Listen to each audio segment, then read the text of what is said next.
Bor bo'lmaydimi hali? Ha?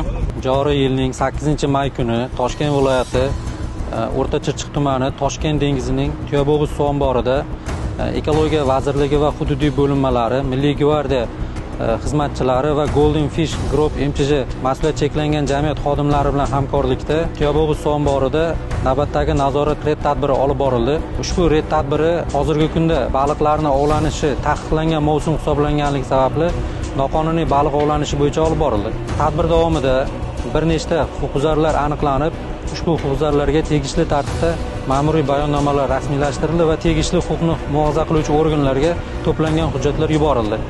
Olib qo'yilgan mahsulotlar ashyoviy dalil sifatida Toshkent viloyat ekologiya boshqarmasi xodimlari tomonidan vaqtinchalik saqlash maydonchasiga joylashtirildi.